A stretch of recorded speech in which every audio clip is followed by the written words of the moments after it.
Trying to spread him out a little bit. He got both hooks in. You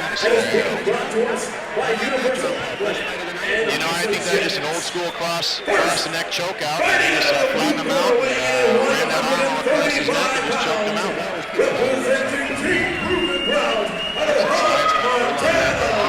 Switch back to more safe position.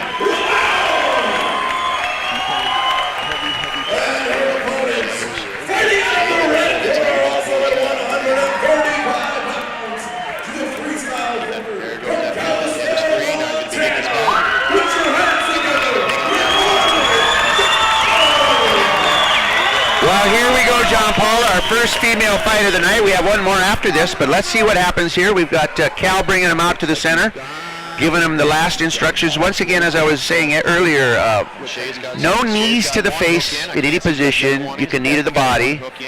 No kicking a grounded opponent, which means if her finger is on the ground, she's a grounded opponent. And then, of course, no elbows to the face or anything like that. But otherwise, the girls fight just same rules as the guys. And here we go, Mr. Kyle Clark out of Butte, Montana. He's also been through the John McCarthy referee school. He's very experienced. Here we are, both girls weighing at 135. Lisa's got a good 3-4 inch height advantage. But they are swinging, Scotty. They are swinging. These girls are ready to go. Wow, they are definitely now watched. Wow. Looks like we're just throwing whatever we got right now. Yeah, they got an adrenaline. They're going to have that adrenaline going. They're just letting it rip a little bit. They got to get their wits about them. Lisa is definitely, as a taller fighter, taking it to her. She is throwing everything, including the kitchen sink, at her. But Karli's got a tough chin. She's hanging in there. Once again, knees to the body are legal. Well, you know, Scotty, Karli's kind of opening her hands up. When Lisa throws punches, Karli's kind of opening her hands up. She needs to bring them across that face. But she's bringing them out shoulder line there. Yeah, it's... You can see her kind of, she's trying to actually block, she's trying to move her hand to the punching hand to block it as opposed to just covering her face. Yep. She's taking some serious leg shots too. She threw a good right leg there. Now it looks like she's going for a takedown. She's a little frustrated, I think. Yeah, she's got. Lisa is teeing off on those right round kicks to the leg. Well, if you watch Lisa, she punches, she's going to put those hands right back where they belong. Karli's going for a takedown, but Lisa's got a... It looks like Lisa might have a standing guillotine. Oh, she let it go. Yeah, it's not very deep. She might not know about it. Looks like she's arbitrarily punched. Oh, now she's thinking about it. If she can get that other hand across. There you go. Looks like a standing guillotine. This isn't really much of a choke. It's just whether or not Karli can take the discomfort of it. But it's not going to pass her out because it doesn't have both carotid. You can see it's got one carotid artery, but the other one is free, and she's fine. And Lisa might be using up some energy there. Yep. Now, once again, no knees to the face. Oh, but the knees to the body are illegal, which you just saw. That left knee to the body, that is a powerful hit because of the way Karli's standing. It's got her wide open. And that guillotine won't choke her out, but it is not comfortable.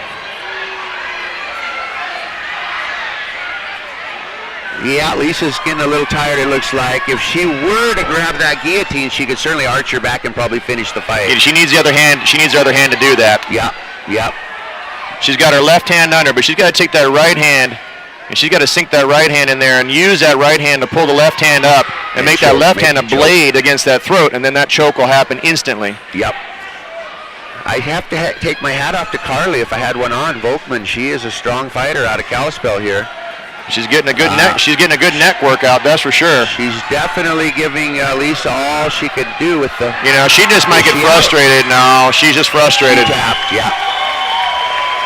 You know, that guillotine like that, you do have to have that blade across the throat. And you got to sink it in so you crush those carotid arteries off. Otherwise, a player, they can hang in there as long as they're tough enough to do it. For a long time. She did. That's a long time. Lisa's going to definitely have to work on that jiu-jitsu technique. But Karli, her first fight, I think she could be proud of herself. We're give props to the ladies for getting out there. Yep, we got to give them props. Yep, there was a great fight. Pioneers in the sport because it is obviously still male dominated. It totally is. Yep. Ladies get in here and really do something. Yep, exactly. So they will evolve just as the men have evolved and become great fighters, and that's just the way it's going to be. Yep, that's the way it'll be. Number 4 at 240 in the first round by standing guillotine choke. Fighting out of the blue corner, Lisa. And on the flip side, Karli could have got out of the guillotine if she would have known a little bit more of her jiu-jitsu. So it's always about learning more and getting something out of it. So hopefully they both learn. And here we got a little bit of a replay, John Paul. Reminds me of that left knee. That left knee that Lisa threw on Karli. That was That really, and see, she kept. That was a good right one there. Yeah, that was a right knee there. A couple, three right knees there. Yeah, the left knee really sunk in, but she's just kind of attrition here, attrition. But it's awful frustrating being getting your head caught there and just not. Well, yeah, exactly. And Karli should have, if she knew how to attack, she needs to attack that other arm to get out of that guillotine and pull her head out of there. She just might get frustrated now. She's just frustrated. Looks like we're just throwing as whatever we got right now.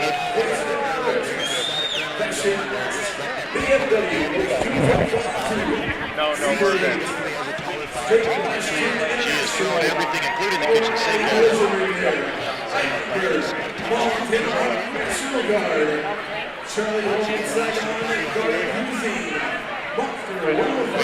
Karli's kind of open her hands up. When Lisa throws punches, Karli's going to open her hands up. She needs to bring them across that face. She's bringing them out shoulder line there. You can see her she's trying to actually block it. She's trying to move her hand to the punching hand to block it as opposed to just covering her face.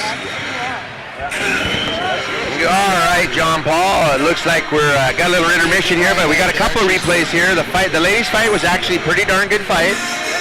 Karli hung in there for the majority of the fight. Lisa, I have to say, used her height to her advantage.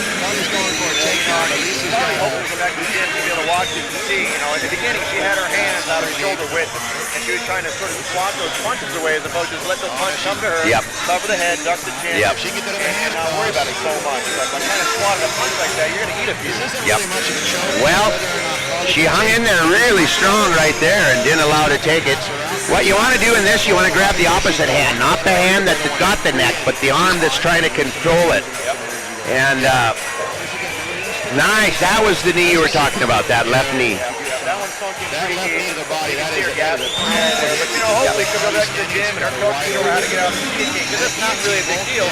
It's a skill set. You've got to practice it over and over and over. Exactly. And in that ring, that adrenaline starts pumping. And you're not thinking, you're just going off reaction. Well, it was Karli's first fight. I'm sure her adrenaline was going. Lisa, third fight. So she's starting to get a little experience, and she's using her knees well. She's using her height well. That's a big experience difference. Yeah, big experience difference. Working those knees, working those knees.